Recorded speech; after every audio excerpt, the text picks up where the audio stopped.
네, 오늘의 하이라이트라고 할 수 있겠습니다. 네, 오늘 제가 두 분, 또 한 분의 객원을 모시고 그들의 또 진솔한 삶을 좀 나눠볼까 생각합니다. 의자 좀 세팅 좀 도와주시겠어요? 네, 조금 얘기를 나누는 자리니까 편안하게 자리로 좀 이동해서 얘기를 나누겠습니다. 함께 해주시는 분들은 사실 내 인생이 어떻든 간에 이게 앞에 나와서 누군가한테 얘기를 한다는 건 쉽지가 않는 것 같습니다. 용기 내서 와주신 두 분께 올라오시면 큰 박수 좀 부탁드리겠습니다. 네, 김완규님 그리고 서명진님 우리 지혜 씨. 네, 우선 앞에서 다 무대에서 다 보셨지만 그래도 개인 간단하게 소개를 한번 부탁드리겠습니다. 우리 끝에 있는 우리 명진 씨부터 할까요? 네. 네. 봄날밴드에서 베이스를 맡고 있는 현직 빅이슈 판매원이고요. 서명진이라고 합니다. 예, 저는 그 청소 미화원을 하고 있고요. 지금 그 행복하우스에 입주해 있습니다. 김완규라고 합니다. 네, 안녕하세요. 저는 대학로에서 배우로 활동하고 있고 지난 가을 문화카페 길에서 공연을 올리게 됐고 거기서 만난 그녀의 이야기를 전해드리고자 이 자리에 함께하게 되었습니다. 우리가 삶을 나누려면 이게 뭐 날밤 며칠을 새도 내 얘기만 해도 나는 책이 몇 권이야 우리가 이런 얘기 많이 하시잖아요. 짧은 시간에 다 얘기를 나눠볼 수 없어서 그냥 저희가 간단하게 과거 그리고 지금 현재 살아가는 모습 그리고 또 내가 가지고 있는 꿈에 대한 얘기들을 좀 나눠볼까 합니다. 사실 지금 다 너무 멋있으시잖아요. 근데 과거의 예전 모습은 어땠을까? 사실 저도 잘 모르겠어요. 네, 너무 궁금하고요.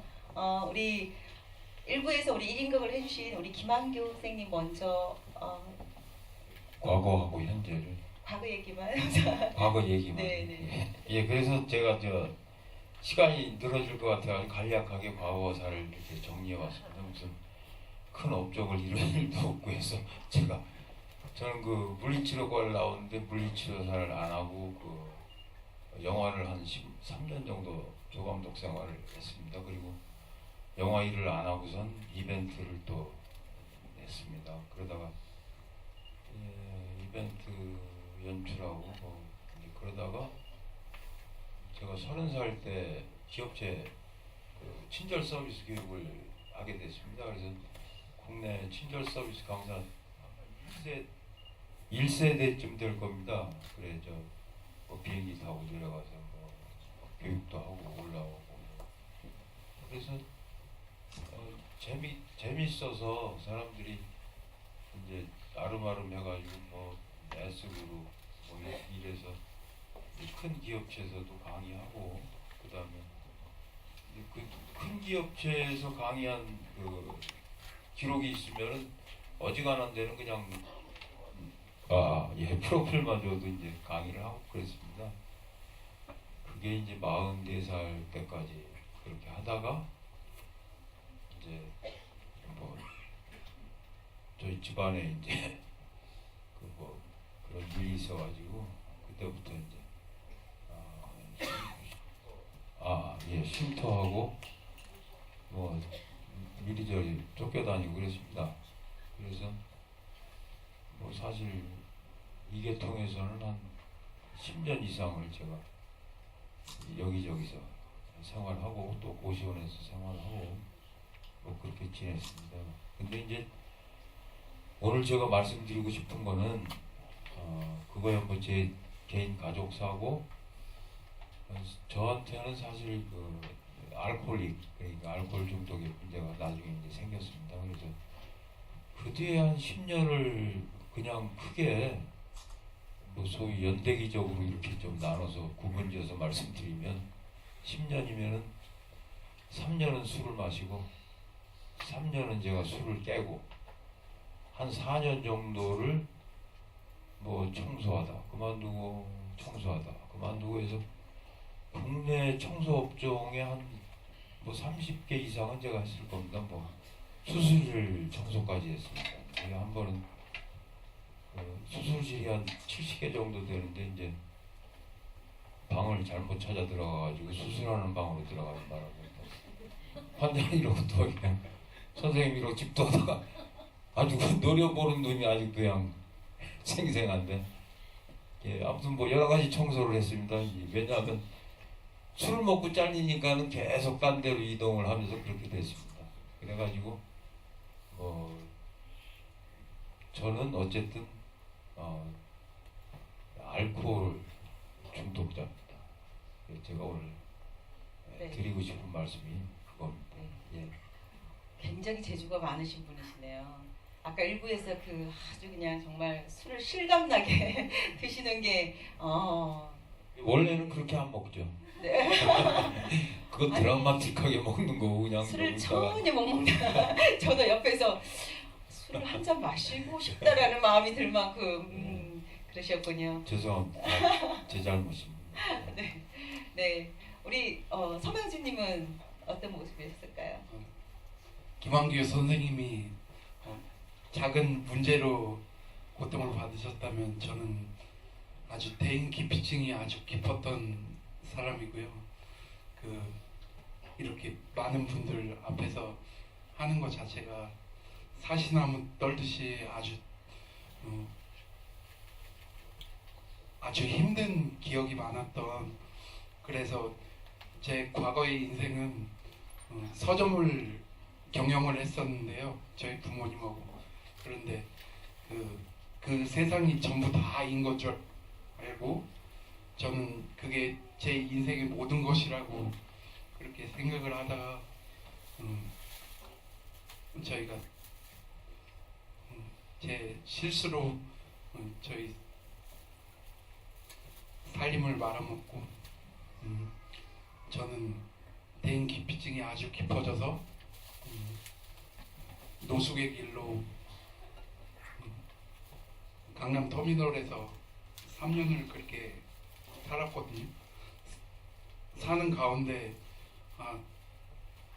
내가 이렇게 끝날 수 있구나.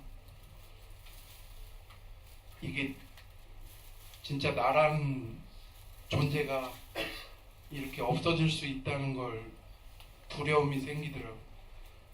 그 가운데서 오늘 오신 윤건 대표님이 제 손을 잡아주셨고요. 전에부터 다니던 교회에서 악기를 전 교인이 한 가지씩 다 해야 된다고 그렇게 말씀을 하셔서 저는 베이스가 가장 코드도 쉽고 배우기 쉬운 악기인 것 같아서 저는 이걸 선택을 했고요. 전문가분이 들으시면 아주 싸가지 없는 말처럼 그렇게 뭣도 모르고 처음 시작했고 그 길이 제 인생의 길이 된 케이스가 되겠습니다. 네, 그러시군요. 영지 씨 처음 만났을 때 저랑 눈을 못 맞추더라고요. 처음에 전 착각했어요. 제가 너무 이쁘구나. 근데 아니더라고요. 눈을 못 마주치고 먼저 다가오지를 못했었어요. 지금 이렇게 제가 중간에 안 자르면 계속 얘기할 것 같아서 야, 진짜 많이 변하셨군요. 네, 그죠?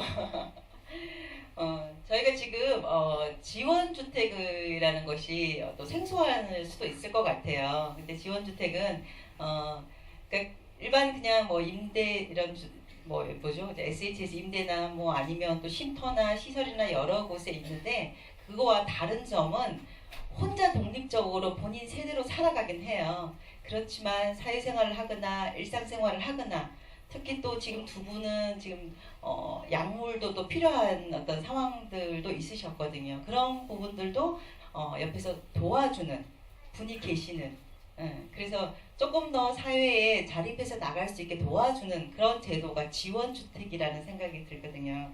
그래서 지금 지원주택을 조금 더 알리고 저희가 지원하자는 차원에서 그 스토리 펀딩을 지금 진행을 하고 있습니다. 4화까지 나갔습니다. 그래서 스토리 펀딩 지금 3화를 쓰신 우리 김한규님한테 좀 여쭤보고 싶은데요. 그 행복하우스를 들어오고 나서 어떤 변화가 있으셨는지 그리고 현재는 어떤 모습을 살아가시는지 궁금합니다. 그러니까 세 가지로 제가 요약을 했습니다. 그래서 먼저는 이제 그 아주 안온하고 그런 어떤 그 지내기 너무 좋은 그런 환경에서 제가 살게 됐고요. 그 다음에 두 번째는 제가 십몇 년을 그렇게 술을 마시고 제가 스스로 그걸 이제 이겨내고 또 다시 일하고 또 술 마시고 이게 아주 습관이 돼가지고 사실은 그 치료하고 약을 복용한다는 거에 대해서 이제 거부감이 있었습니다. 그래. 그런데다가 이제 쉼터하고 뭐 강원도 횡성까지 갔었으니까 그러니까 이제 댕이다 보면은 술은 끊었는데 약을 못 끊어가지고 고생하는 것도 많이 보고 약 때문에 또 말도 어눌해지고 동작도 느려지고 하는 것 때문에 제가 치료받고 약을 먹고 하는 거를 좀 피했죠. 그런데다 청소를 하다 보면 새벽 한 4시 정도에 일어나서 움직여야 되니까 약을 먹으면 내가 일을 못하겠구나 그런 생각도 있었고요. 그 아무튼 두 번째로 행복하우스에 와서 제가 그 감사하는 게 행운인데 우리 원장님이 아주 뭐 끝까지 참아주셨어요. 그래서 제가 이계통에 뭐 10년이 넘는 사람인데 아무튼 제가 댕이면서 우리 원장님 같은 분은 처음 봤습니다. 예, 많이 참아주시고 그 다음에 저한테 그 치료에 대해서 집중적으로 권유하시고 다른 데서는 제가 한겨울에 찢어진 잠바 입은 채로 쫓겨난 적은 있었는데 근데 아무튼 우리 원장님이 끝까지 이렇게 잡아주셨습니다. 그래서 제가 아무튼 의사 선생님하고 면담하고 그 다음에 아침 저녁으로 약을 복약을 하고 있습니다. 그리고 그래서 일하는데 어려울 줄 알았더니 또 괜찮더라고요. 예, 그래. 그게 저한테는 어쨌든 제가 내가 이게 내 의지로 이게 될 일이 아니구나 그걸 인정하고 치료받고 약을 복약하는 그게 우선 여기 와서 그렇게 원장님도 그렇게 저한테 권면하시고 권유하시고 그래서 저한테 큰 행운입니다. 그리고 세 번째는 또 행복하우스에서 지원을 해줘가지고 제가 문화센터에서 그 기타를 배우게 됐어요. 그래서 잘 치게 됐는데 그게 아까 그 기타 치신 그분이 이제 저희 문화센터 선생님입니다. 그래가지고 예. 아무튼 행복하우스에서 최초 등록을 안 해주셨으면은 기타 배울 계기가 안 됐겠죠. 그래 꾸준히 한 게 있다면은 아무튼 기타는 매주 배우러 간 게 아무튼 제가 꾸준히 한 거. 그래 세 가지 행운이 행복하우스에 와서 얻어진 겁니다. 네. 아니 주관님은 행운이라고 하시는데요. 그냥 제 생각에 우리 정재원 원장님은 속이 새카무실 것 같다는 생각이 듭니다. 네. 어쨌든 한 분을 잡아준다는 것은 쉽지가 않은 것 같아요. 제가 제 마음을 모를 때도 많기 때문에 누군가한테도 도와준다는 것도 어렵고 또 그것들을 또 통해서 또 내가 또 회복해 나가는 것 또한 또 굉장히 감사한 일인 것 같습니다. 우리 명진 씨는 똑같은 질문입니다. 네. 행복하우스에 오게 돼서 가장 저는 한 가지로 설명을 드리자면 제가 여태껏 누구한테서 카운셀링이나 이렇게 생활을 해야 된다는 그런 조언 자체를 들어본 경험이 없거든요. 그래서 제 건강만 믿고 그냥 열심히 생활하면 되겠지 그렇게 생각을 했었는데 똑같이 정재원 원장님께 저 조언을 제가 지금 허리도 안 좋고 갑상선도 조금 안 좋아져서 약을 먹고 있는 게 있는데 그거에 대해서 여러 가지로 상담과 함께 너무 좋은 말씀을 해주셔서 처음엔 아까 말씀드렸잖아요. 제가 대인기피증이 조금 과거에 있었는데 그래서 그게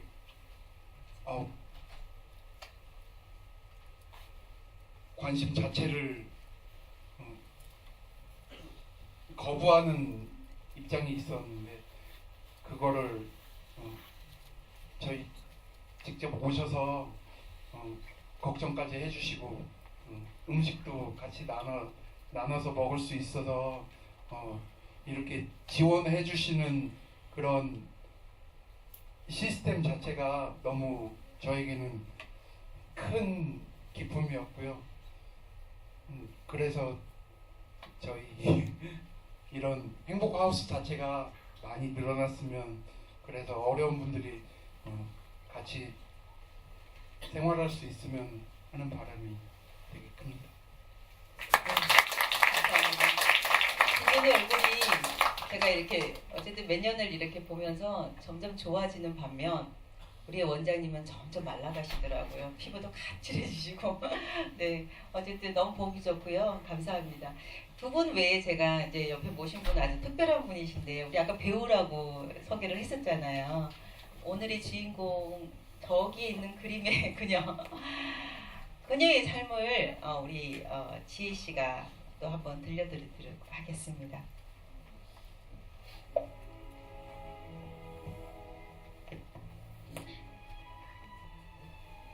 안녕하세요. 다시 사회에 첫 발을 내디딘 안나입니다. 저는 지금 한 중소기업에 공채로 합격돼서 정규직으로 일하며 잘 지내고 있어요. 그런데 사실 요즘 저는 수술을 해야 할 정도로 건강도 좋지 않고 좋은 마음으로 도왔던 일에 불미스러운 일이 생겨 마음고생을 좀 했죠. 이번 일을 통해서 저를 도와주셨던 많은 분들이 생각나더군요. 선한 사마리아인으로 살아가는 게 그리 쉽지 않은데 많은 위험을 무릅쓰고 희생하신 그분들이요. 저는 조현병을 앓고 있습니다. 흔히 알고 있는 정신분열증이요. 정신과 치료를 받고 있는 저는 불과 몇 년 전만 해도 직장을 유지하는 데 많은 어려움이 있었습니다. 정신과 증상으로 기억력이 떨어져 가게에서 주문받는 일에 어려움이 있었고, 환청 등으로 인해 대인관계도 어려웠습니다. 그렇게 직장을 유지하지 못한 채 그만둔 것이 2년 동안 10군데나 되었습니다.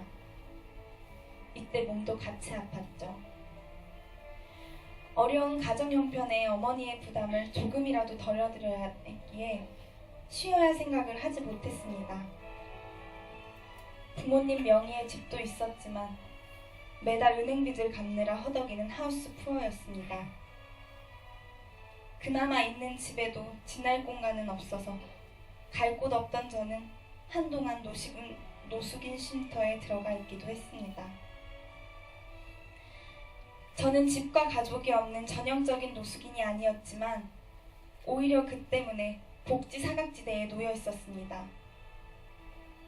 제가 치료를 너무 받고 싶음에도 이런 이유로 다 거절당했을 때 사회복지 쪽인지 잘 기억은 안 나지만 어떤 콜센터에 전화를 했어요.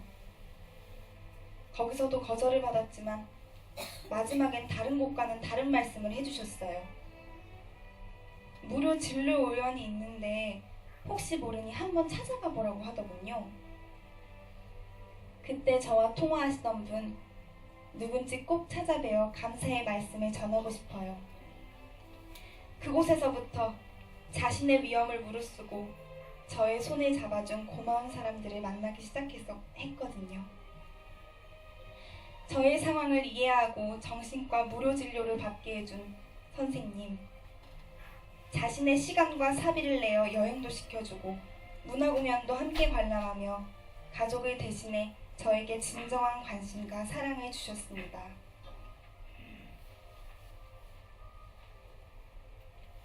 정신건강에 도움 주신 선생님은 저의 이야기를 모두 들으시고는 제가 조금씩 일에 적응할 수 있도록 노숙인 자립을 위한 카페를 소개해 주셨습니다. 주문을 받고 메뉴를 외우는 것이 힘들었지만 카페의 매니저 선생님과 다른 직원들은 제가 하나씩 일을 해나갈 수 있도록 기다려 주었습니다. 당시 저는 노숙인 쉼터에서 나와 부모님 집으로 돌아갔지만 여전히 그곳은 저에게 고통스러운 곳이었습니다. 일할 수 있는 사람은 넷이나 되었지만 각자의 사정으로 어머니 한 분의 수입으로 살아가야 했습니다. 어머니에게는 너무나 많은 짐이었습니다. 고학력자이시지만 수입이 없던 아버지, 치매로 오랫동안 아프셨던 할머니, 요즘 대졸자 청년 실업이 심각한 거 아시죠? 제 남동생도 취업이 안 되어 방황하고 있었습니다. 정신질환이라고 세상에서 말하는 마음의 고통을 겪던 저는 수입이 되는 일도 하지 못했고 집안의 살림도 도울 수 없었습니다. 약의 부작용으로 항상 축 늘어진 해파리와 같았기 때문이에요.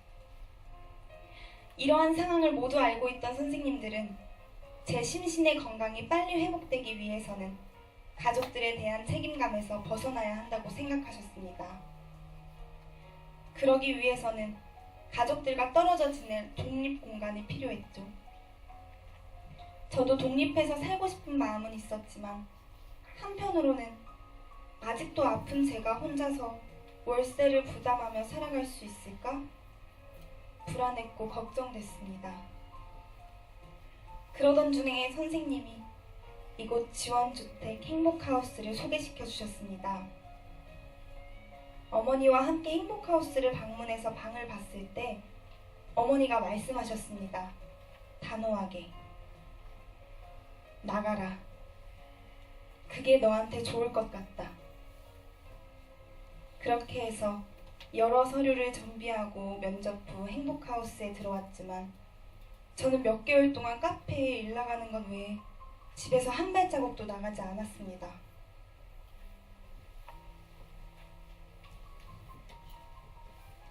약의 부작용으로 몸에 힘이 없었고 그동안 지내온 삶의 무게에 너무 지쳐 있었습니다. 저는 독성이 함유된 유칼립투스 잎을 먹고 해독하려고 하루 종일 잠을 자는 코알라와 같았습니다. 이런 저에게 문 밖으로 나오도록 도와주신 분들이 계셨어요. 행복하우스의 원장님과 과장님이셨습니다. 원장님은 제가 경제적으로 여유가 없어 시리얼만 사 먹는 모습을 보고 끼니를 챙겨주셨고, 장염으로 아파서 누워있을 땐 과장님이 호박죽을 직접 끓여서 가져다 주시기도 했습니다. 그분들의 관심과 사랑에 저도 조금씩 마음의 문을 열기 시작했습니다. 돈을 버는 직업인으로서 형식적으로 저를 대할 수도 있었지만 그분들은 그렇게 하지 않으셨습니다. 그분들은 진심으로 저를 대해주셨고 저는 그분들의 사랑을 느꼈습니다. 소명의식을 가지고 저에게 사랑을 주신 많은 분들 덕분에 제가 조금씩 회복할 수 있었고 얼마 후 한 중소기업의 공채에도 합격할 수 있었습니다. 지금도 어려운 상황에 비틀대고 있지만 예전처럼 쉽게 쓰러지지 않는 건 저를 사랑해주시는 많은 분들의 지지가 있기 때문입니다. 저의 희망은 그분들이 베푼 대가 없는 사랑이 제 안에도 흘러서 어려운 상황에 놓인 또 다른 수많은 저를 도왔으면 하는 것입니다. 지금까지 받은 사랑을 나누며 살겠습니다. 저는 너무도 많은 사랑을 받은 안나입니다.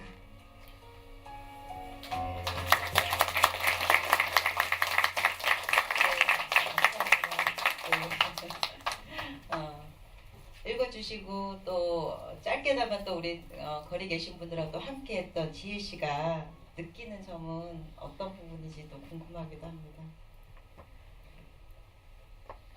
먼저 그녀의 이야기를 조금 더 여러분께 잘 전달해 드렸어야 했는데 너무 어려웠네요.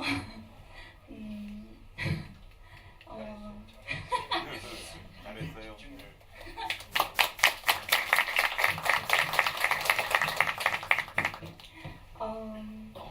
함께 하면서 느꼈던 점은 가장 먼저 저는 사실 다른 사람들일 거라고 생각했어요.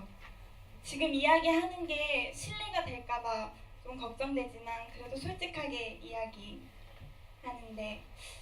저랑은 그냥 다른 삶을 살고 있는 사람들의 이야기지 않을까 싶었거든요. 그래서 길을 지나면서도 다른 세상 사람들이라고 생각했어요. 그랬는데 그 그녀와도 이 토크 콘서트를 준비하면서 만남을 많이 가지고 그리고 선생님께 제가 많이 배웠어요. 뭘 배우셨어요? 제가 선생님께 이 대본을 조금 더 잘 리딩할 수 있도록 가르쳐 주셨지만 한 달에 제가 10만 원. 일주일에 한 번. 아, 되게 어렵네요. 근데 함께 이렇게 뵈면서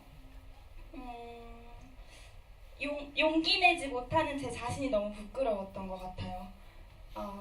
그리고 다르지 않다라는 생각을 했어요. 아, 나랑 진짜 똑같은데, 나랑 같은 일에 기뻐하고 같은 일에 슬퍼하는 사람들인데 내가 감히 다른 사람들이라고 생각했구나 하고 너무 죄송스러운 마음이 컸던 것 같아요. 그리고 함께 준비하면서 너무 감사했어요. 오히려 함께 하게 됐는데 오히려 제가 더 용기를 얻은 것 같아요. 지금도 너무 행복하고 준비하는 시간들이 너무 행복했어요. 너무 두서가 없었죠? 우리가 이런 지원주택, 주거지에 대한 얘기를 하는데 본인과 비교했을 때는 어떠신 것 같아요? 사실 저는 연극을 하니까 월급을 받아요. 다행히도 월급을 받는데 월급으로 40만 원 받거든요. 근데 저는 월세예요. 또 서울에 혼자 올라와서 월세가 35만 원이에요. 그러면 진짜 힘들거든요. 그래서 이 행복하우스를 보면서 확대되어야 한다. 나와 같은 사람들을 위해서도 그걸 저 말고도 또 열심히 살아가려는 사람들이 정말 많잖아요. 그 사람들을 위해서라도 더 많은 분들에게 확대되어야 한다라는 생각이 들었습니다. 어떻게 국회로 보내야 되나요? 네. 지금 뭐 소감에다가 보는 희망까지 다 말씀을 해주셨어요. 지금 저희가 뭐 예전 얘기 또 지금 살아가는 모습 간단하게 들었는데 또 중요한 건 그건 것 같아요. 지금이 가장 중요하긴 하지만 지금은 또 미래를 위한 또 준비이기 때문에 또 미래에 나는 어떤 꿈을 꾸고 어떤 소망을 가지고 있는지도 두 분께만 짧게 듣도록 하겠습니다. 예, 적어왔습니다. 그러니까 이게 그 술에 문제가 있으면 나중에는 술을 안 마시고 술을 끊는 게 인생의 목표가 돼버립니다. 잘못하면. 그래서 첫째는 저 같은 경우는 뭐 술 문제를 제가 해결하는 게 우선 제일 큰 문제고요. 그 다음에 아주 평범하고 그냥 건강하게 살고 싶다.